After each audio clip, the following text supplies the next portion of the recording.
Bit of a stir in the Warzone community, guys. Warzone, there's a site called SBMM. So for those that don't know what SBMM means, it stands for skill-based matchmaking. And so this site's kind of been the talk of the community lately. Established an algorithm that looks at Warzone game lobbies, and it calculates the difficulty based on the KD ratio of the players. And so they've created these categories that define the skill level for each of the lobbies from bronze to diamond. You can look up players in the recent games and see how difficult the lobby is. I looked up mine. Sadly, my lobbies have been bronze and I still don't play very well. Why this matters is it's beginning to expose streamers that are setting different kill records. And what's happening is that the streamers have been using this Warzone companion app that allows them to see the kill death ratio of the lobby they're in and pull out pre-game until they can find a lobby that really works for them.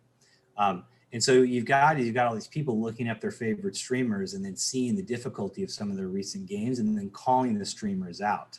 Now, sometimes it's not the streamer's fault because there is some level of randomness to the matches getting set up.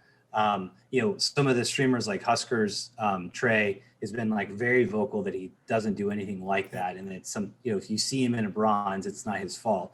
But there's definitely a lot of noise in the community around it right now. So just curious what you guys think about this. Yeah, so you see those guys, and Huskers is one that I watch. Joe Woe, we watch Aiden, Nick Merckx.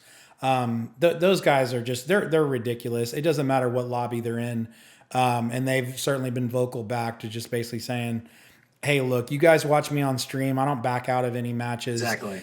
So I haven't seen anything for the really, really big streamers. Where it would be interesting though, if people are posting videos to YouTube and, because if you're on stream, you're going to be able to see if somebody's backing out. If somebody's just posting something to YouTube, then you wouldn't really be able to see that. And again, you look at the skill level of those guys and it's unreal. But there's no doubt, you give people information and data, somebody's going to find a way to take advantage of it. So that does get sketchy, with tournaments and, guys that aren't necessarily streaming all the time.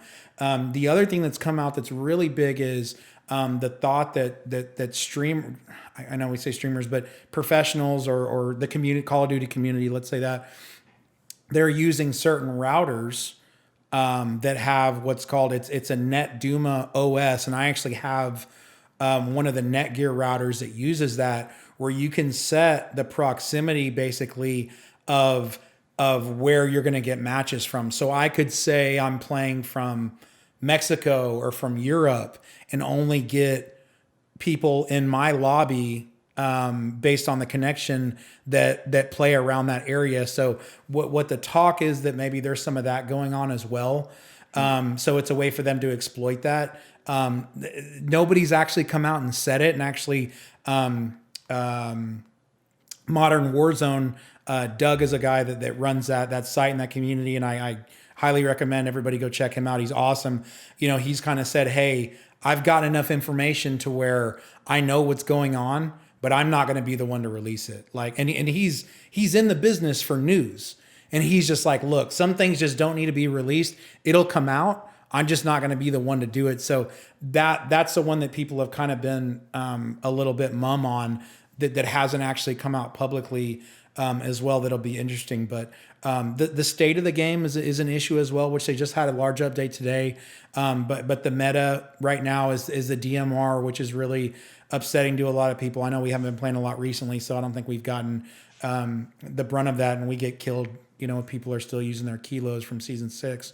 So it doesn't really matter. The MAC-10 was a big one too. And then they had another Stim glitch where if you're using your non-lethal, you get unlimited non-lethals. I don't know how to actually do that. So between those three things, there was actually a lot of streamers and people in the community that hadn't played the game for like 2 weeks. Like they played it every day for a year, and they were just like, I just can't handle the state of this right now. So a huge update came out today.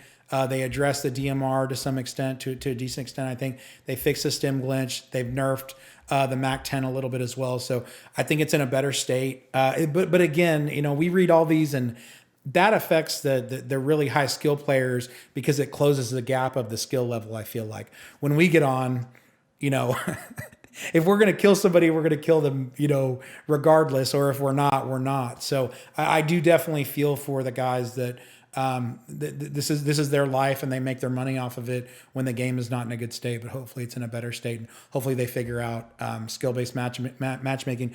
And as everybody's asking for, get an anti-cheat in there. I mean, they're printing money, right? They made $1 billion last year or something like that.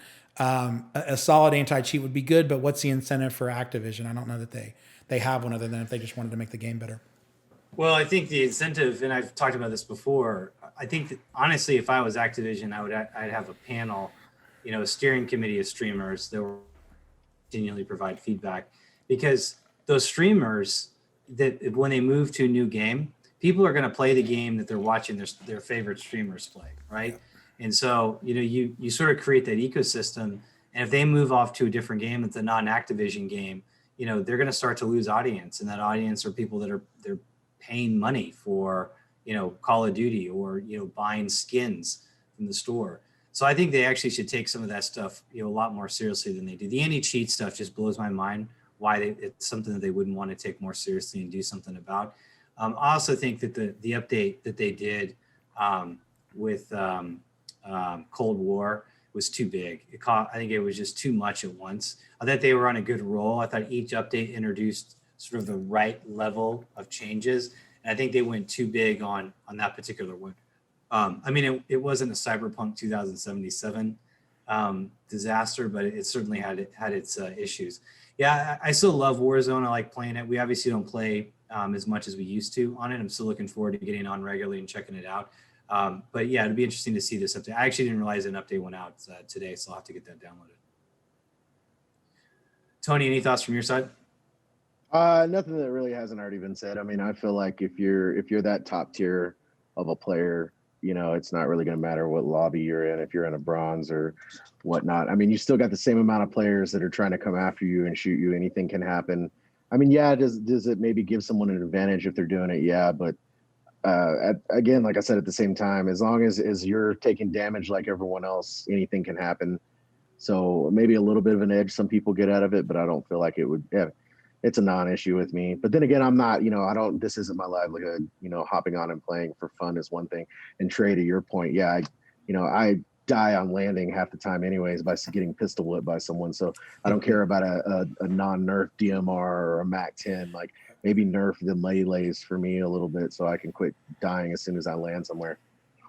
You're not wrong. I think it is a little bit messed up. Although all I care about, Tony, as long as you can buy me and Trey back, and then as long as they don't do anything about that, then we're actually going to be pretty good. I think I have more fun in those games just trying to get money than I do trying to actually raise my kill death ratio. I wish they had one for buying people back. I could probably make a streaming video about how to buy your friends back all day. For the audience, Chris and I usually die pretty quick, and then it's Tony's task to then either get enough money or do a most wanted contract to try and get us back, and then we pretty much proceed to die again and then start over. So that process just keeps going. But we do have a good time though, giving Tony a hard time and just asking him why he hasn't bought us back so far. Right. All right, so moving on to our next topic. I can't believe we're having this conversation, Trey, but we're going to have it.